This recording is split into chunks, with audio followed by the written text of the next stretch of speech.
Everybody thinks guys fall when fists start flying, when somebody gets clipped, when cops kick doors. That's Hollywood. Real life. Most guys fall quiet. No bruises, no charges, no screaming matches in the street. They're still walking around, still dressed clean, still shaking hands, but something's off. Phones stop ringing the same. Meetings get shorter. Their name comes up later, if it comes up at all. Nobody tells them they're done. They just aren't needed like they used to be. That's the dangerous part, because in this life, when nobody needs you, you don't got protection. And when you don't got protection, you're already halfway gone. This is how guys really fall. Not with violence, with comfort, with familiarity, with mistakes that don't feel like mistakes until it's over.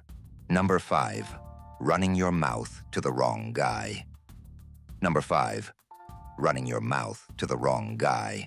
Nobody falls by talking to the cops first. That's not how it starts. It starts with comfort. A guy gets worn down. Pressure stacks, so he loosens up just a little. A car ride, a hallway, a quiet moment. It's been a lot lately. I didn't love how that went down.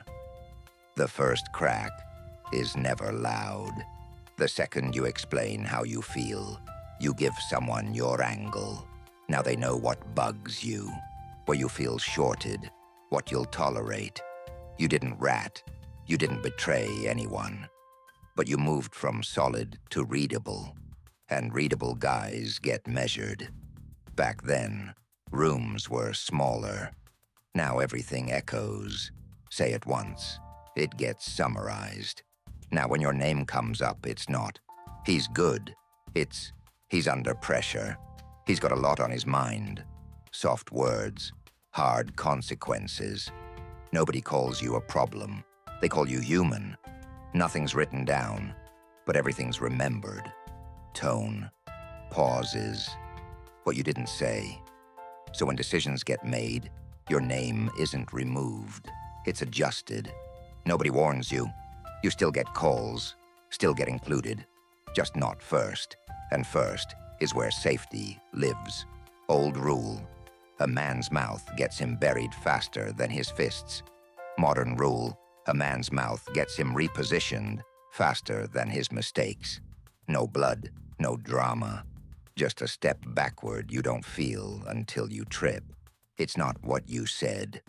It's why you said it. If you talk to feel understood, you leak pressure outward. The guy might even like you.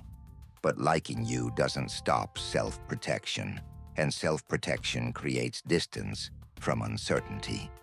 That's how guys fall without violence. One quiet moment that costs them position. Number 4, doing too much without the nod. Number 4, doing too much without the nod. This one looks like loyalty. A guy steps in early, fixes problems, cleans things up before they get messy. He thinks he's being helpful, being sharp, being indispensable. But in this life, there's an old rule. You don't move until you're told to move. Initiative without permission isn't loyalty. It's exposure. You touch something that wasn't yours to touch. You didn't ask who owns it. You didn't wait for the green light. You just handled it. At first, nobody complains. It even looks good. Then something goes sideways. Because something always does. Now the question isn't, who decided this? It's, who touched it? And your name's already there. You weren't in charge. You weren't authorized. But your fingerprints are on it. That's when things change. You stop being the reliable guy. You become the guy who makes moves on his own. Independent operators don't get rewarded. They get watched. And once you're being watched, protection starts thinning. quietly. Old rule, power moves down through permission. Modern mistake, people confuse effort with authority. You think fixing problems earns trust. What it really does is shift blame toward you. Now, when something breaks, your name comes up faster. Not because you're wrong, because you're involved. And involvement without position is dangerous. Months later, you feel it. Less freedom, more scrutiny, more questions about things you don't control. Nobody says you overstepped. They just stop letting you step in. That's how guys fall without violence.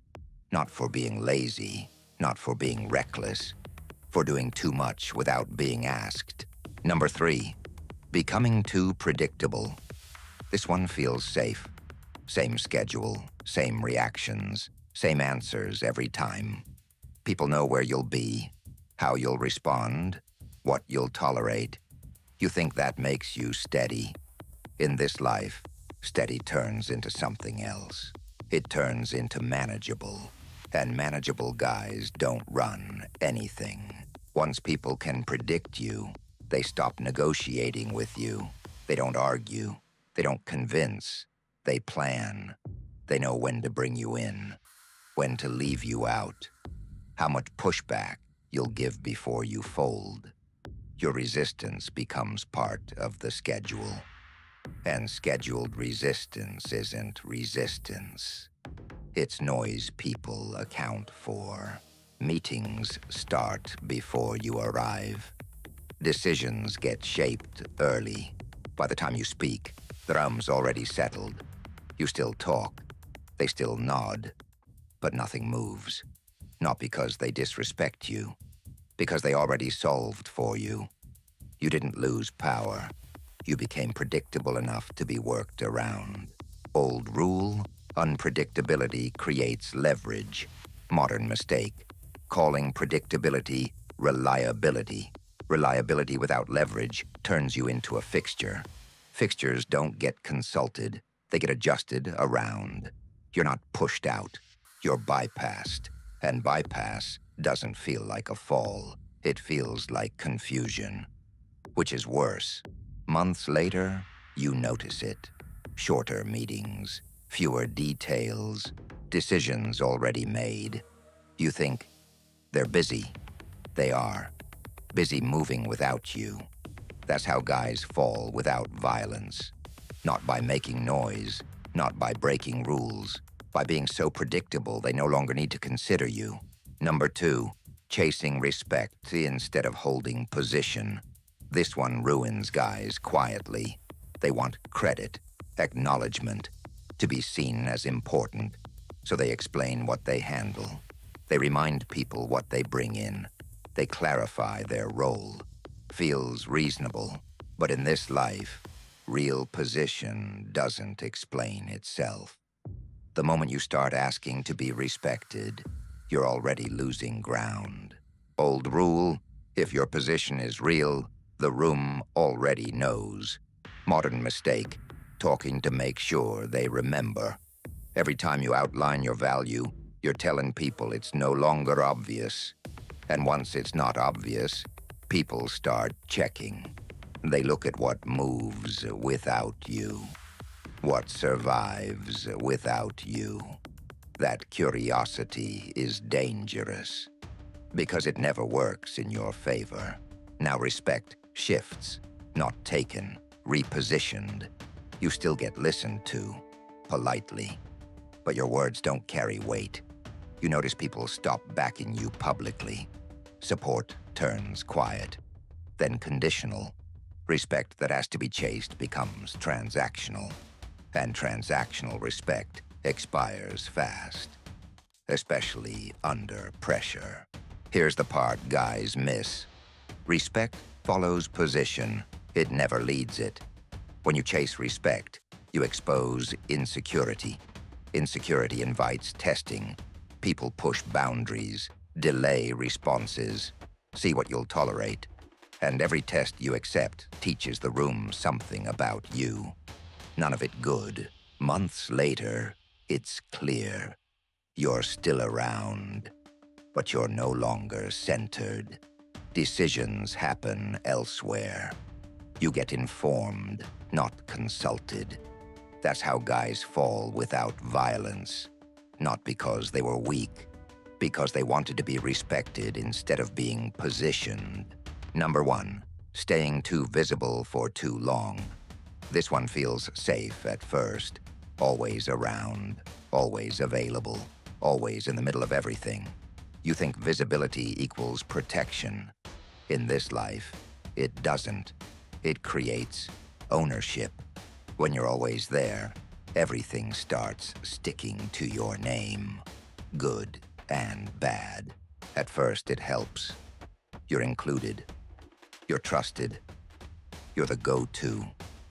But over time, visibility turns into attachment. Every problem has your face on it. Every mistake passes near you, even when it's not your fault. And fault doesn't matter as much as association. Association is what people remember. Old rule, distance creates safety. Modern mistake, confusing access with power. Power isn't being everywhere. It's being needed selectively. When you never step out of the frame, people stop filtering problems before they reach you. Now you're exposed to everything.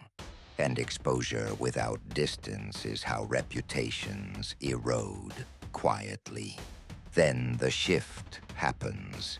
People start creating space, not dramatically, professionally. You're looped in later, asked less, protected less, not because you did something wrong, because distance became valuable, and you never built any for yourself, so it gets built away from you. There's no warning, no sit-down, no confrontation, just absence. You notice decisions moving without you. Meetings you used to anchor feel lighter. That's how guys really fall without violence. Not by making noise, not by breaking rules, by staying visible too long until someone decides they don't need you there anymore. Nobody here fell because they were loud. They fell because they misunderstood how power actually moves. Quiet mistakes, clean exits, no warnings.